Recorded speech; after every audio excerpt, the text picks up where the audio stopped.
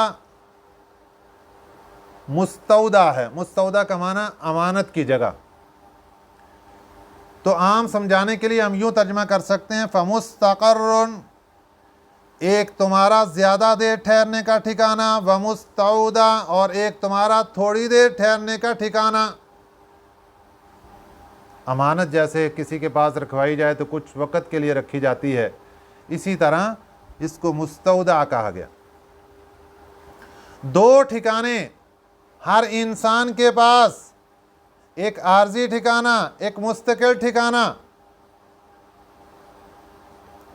اس کی تفسیر میں مفسرین اکرام کے مختلف اقوال ہیں، وہ شروع ہوتے ہیں انسان کی پیدائش سے۔ انسان کی پیدائش ایک پانی کے قطرے سے ہوتی ہے۔ یخرج من بین الصلب والترائب، باپ کی پشت سے جو پانی کا قطرہ ہے اس کو کہا گیا مستودع، کہ وہ انسان کی عارضی جگہ تھی۔ پھر ماں کے پیٹ میں یہ رہا، وہ اس کے لیے مستقر، اس سے زیادہ دیر تک وہاں رہا، تو یہ اس کے لیے رہنے کی جگہ بن گئی۔ پھر اس کے بعد دنیا کو اور ماں کے پیٹ کے ساتھ جب موازنہ کیا گیا تو ماں کا پیٹ عارضی جگہ بن گیا، دنیا زیادہ دیر رہنے کی جگہ بن گئی۔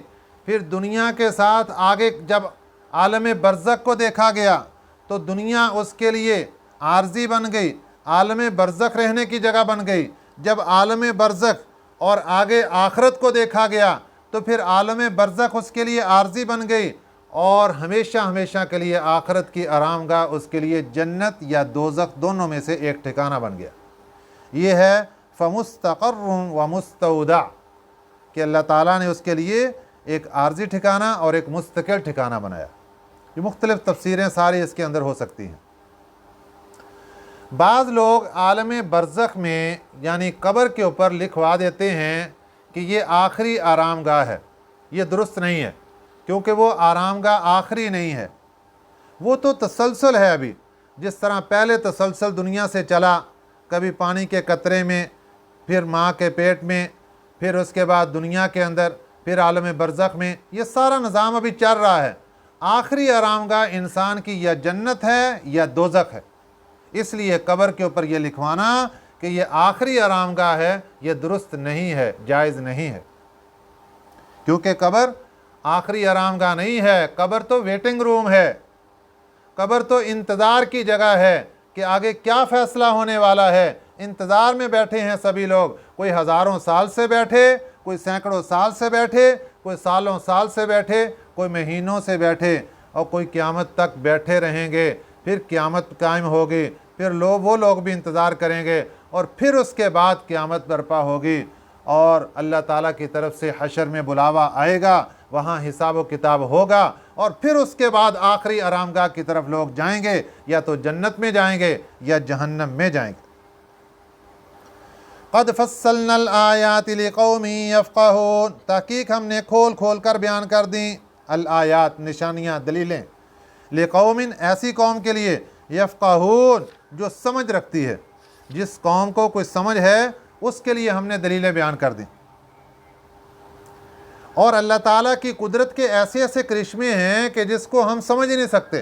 امام راضی رحمۃ اللہ علیہ نے ایک واقعہ لکھا ہے، فرماتے ہیں کہ ایک زمانے کے اندر کچھ طبیب لوگ مخالفت پر ڈٹ گئے ایک انسان کی کہ ہم نے اس کو مارنا ہے، اور اس کو مارنے کے لیے انہوں نے طریقہ یہ اختیار کیا، طبیبوں نے، مختلف طبیب تھے، حکیم لوگ، انہوں نے مشورہ کر کے ایک شراب تیار کی، اور شراب کے اندر افیون بہت زیادہ ڈال دیا، نشہ بہت زیادہ ڈال دیا۔